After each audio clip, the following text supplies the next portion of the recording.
প্রথম ৩ বলে ৩ বাউন্ডারি বাঘের মতোই শুরু করেন পারভেজ হোসেন ইমন। নিন্দুকদের জবাব দিয়ে দারুণভাবে ফর্মে ফিরলেন লিটন কুমার দাস। ষষ্ঠ ওভারে রিভার্স সুইপ খেলে নান্দনিক এক ছক্কা হাঁকান টাইগার কাপ্তান। পুরো ম্যাচে তার দৃষ্টিনন্দন সব শট মন ভরিয়ে দেয় ভক্তদের। লিটনের ফর্মে ফেরা আর টাইগারদের ব্যাটারদের ভয় ডরহীন অ্যাপ্রোচ নিয়ে বাকিটা জানবো রিপোর্ট। লিটন ফিরলেন, যেভাবে চেয়েছিলেন ঠিক সেভাবেই জবাব দিলেন। অধিনায়ক কিংবা দলের সেরা ব্যাটার সব দিক থেকে যেভাবে প্রমাণ করা যায় লিটন ঠিক সেটাই করলেন, যা থেকে এক কথায় বলা যায় captain leading from the front. তার মতোই আজ আগ্রাসন দেখিয়েছেন পারভেজ হোসেন ইমন। পাওয়ার হিটিং কোচ জুলিয়ান উডের নেওয়া পরীক্ষায় নিজেকে প্রমাণ করতে প্রথম ওভারেই নিজের বিধ্বংসী রূপ দেখান এই হাড়িটার ব্যাটার। তার মতো কম ছিলেন না দীর্ঘদিন পর জাতীয় দলে ফেরা অলরাউন্ডার সাইফ হাসান। তার ব্যাট থেকেও আসে একের পর এক দৃষ্টিনন্দন সব বাউন্ডারি।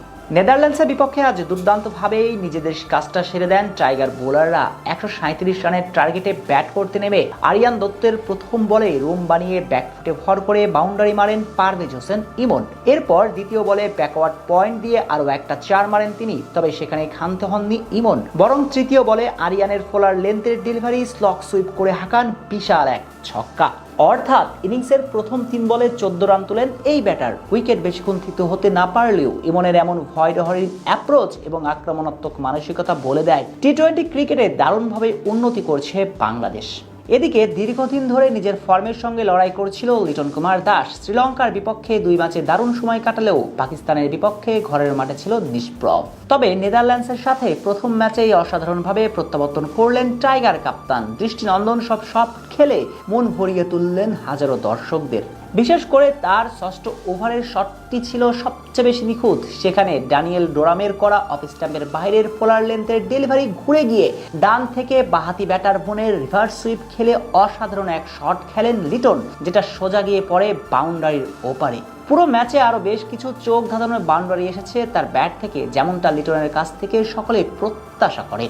১১তম ওভারের মাত্র ২৮ বলে ক্যারিয়ারে ১৩ নম্বর টি-২০ হাফ সেঞ্চুরি পূরণ করেন এই ব্যাটার। শেষ পর্যন্ত ২৯ বলে ৫৪ রান করে অপরাজিত থাকেন দাস।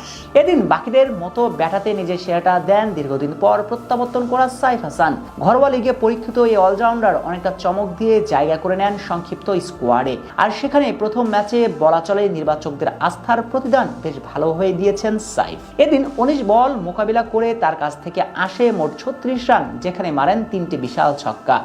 সব মিলিয়ে আজ টাইগার ব্যাটারদের কাছ থেকে মোট ৬টা ছক্কা এসেছে এশিয়া কাপের আগে, যেটা বড় ইতিবাচক দিক ভক্তদের জন্য। এখান থেকে পরিষ্কার বাংলাদেশের ব্যাটাররা ধীরে ধীরে টি-২০ ফরম্যাটে বেশ ভালোভাবে এগিয়ে যাচ্ছেন।